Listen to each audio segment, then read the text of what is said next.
Bedřich Smetana, Czech composer and national hero. He was born in 1824 in Litomyšl. His life work is regarded as both the beginning and the high point of Czech national music. He is famous for his earnest operas and symphonic poems, above all the world-famous orchestral work known as Vltava or the Moldau. But what was it that inspired Smetana, and how did he manage to create his own musical style? Little Friedrich, he was christened by the German name, lives in a modestly prosperous home. His father owns a brewery serving the Bohemian nobility and, like his mother, is a passionate amateur musician. His parents give his son an insight into the world of music. They arrange for him to be taught to play the violin and piano.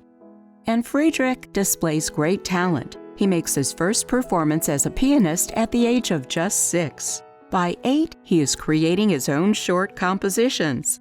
After school, Smetana focuses fully on music. He studies composition and musical theory, gives concerts, and composes music. He even establishes a school of music in Prague and takes part in the 1848-49 revolution. Like Richard Wagner, one of his great heroes, along with Franz Liszt.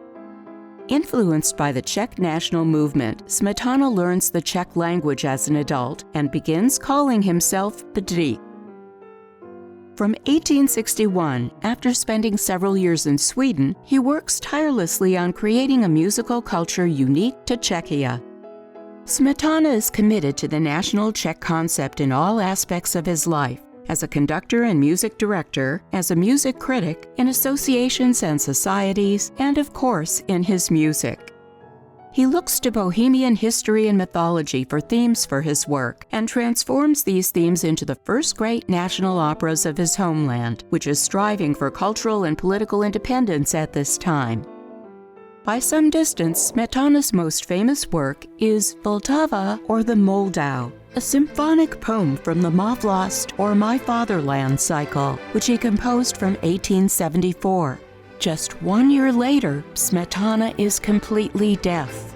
It is only now, in the final years of his life, that Smetana experiences his greatest success and finally receives full recognition from his compatriots. The premiere of his opera, Libusha, is wildly celebrated and is used as part of the inauguration of the new National Theatre in Prague in 1881.